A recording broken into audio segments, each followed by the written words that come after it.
Hello everyone, this is Chris, and rare phenomenons is something everyone looks for inside of their Minecraft world. And today's seed we're showing off as quite a number of different types of rare things one might actually look out for inside of a survival world. And I think the best place to start off by showing off these rare phenomenons is the spawn itself, which is this blue terracotta scaffolding I built right here. And you might notice that there's two very rare biomes you spawn directly next to. Yeah, we get ourselves a jungle biome and a Badlands biome, and not just a Badlands biome, a eroded Badlands. I can never remember the names of when they changed it, but I think it's eroded Badlands biomes. Yeah, the spiky mesa whatever thing. So having two biomes that's extremely rare and usually really hard to find be right at spawn already gives you an idea as to how crazy rare and cool this type of seed is. And much like any other types of Badlands, there's always a chance for it to spawn in an above ground mineshaft, and this one actually happens to have one of them, but inside of the eroded Badlands biomes, which is something you don't really see most of the time. And something else you don't usually see all the time is an exposed mob spawner, which means yeah, being able to farm this or being able to, deal with it is made extremely easy, as it is out in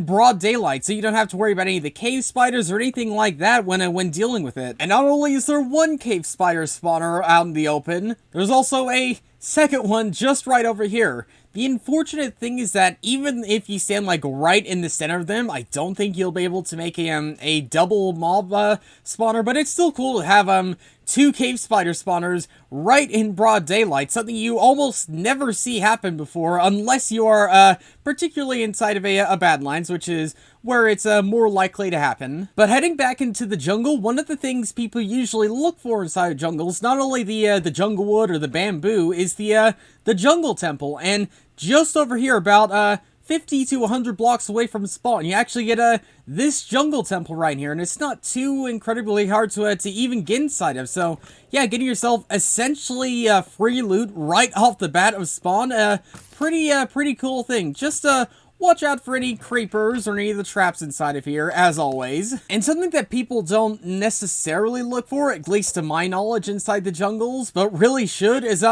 jungle mountains, because it just makes the whole scenery and stuff look that much cooler with all the vines, with all the trees and other types of things like that. Because for the most part, jungles are a very flat thing, but then you occasionally find things like this around the place, which just, again, it makes things more unique and different when exploring around a jungle. And it also, again, it looks phenomenal. In my opinion, it looks just absolutely phenomenal. And if we head into this desert, which is neighboring the Badlands and jungle, there's a few things you might want to check out. First off, being this Pillager Outpost, which for most scenarios is something you might want to check out, but this one in particular, just to see this thing right here. Now, usually when it spawns like next to a ravine or basically on top of it, that means that the bottom part of the tower would usually sprawl all the way down, and this one in particular doesn't happen to go over the ravine, apart from one singular block of wood.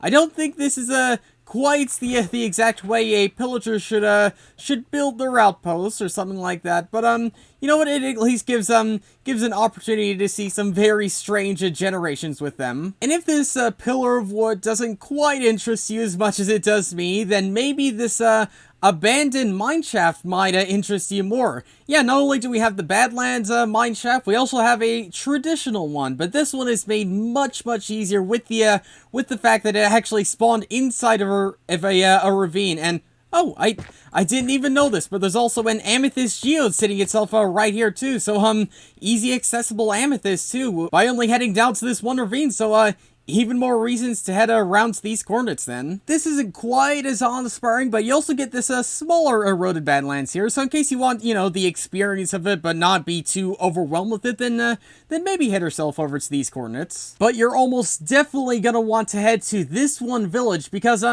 usually every single time I show off a seed, the stronghold happens to spawn underneath a village.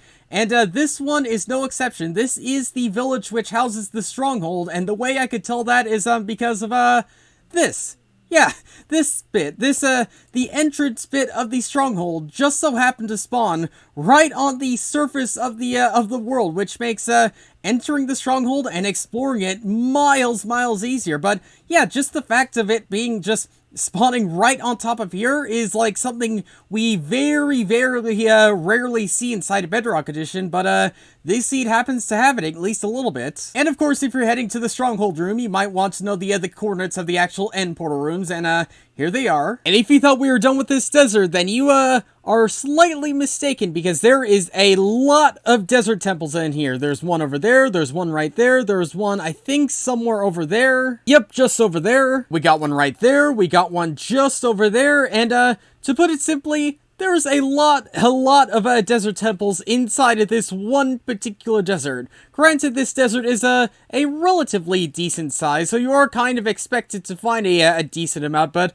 still, to have so many pointed out, all in a relatively close space is pretty cool. Like, so if you are looking for lots of loot, oh, and there's even one over there by the jungle we spawned at. So yeah, in case you want to, oh, and another one over there. So in case you want like lots and lots of desert temple loot, then this is definitely the desert for you. Though you will still find a few blemishes here and there inside this desert. But something I can't call a blemish is actually this one rune portal right here. And yeah, I guess it's a better time than any to actually check out and see what this nether's like. And doing that will spawn you inside of a very precarious place, right on the edge of a pretty decent sized drop. So probably out of all the places you'd want to spawn, it is probably not here. So I recommend probably just looting this one rune portal and then building your nether portal someplace else. And if that place didn't really interest you in the nether portal placement, then maybe around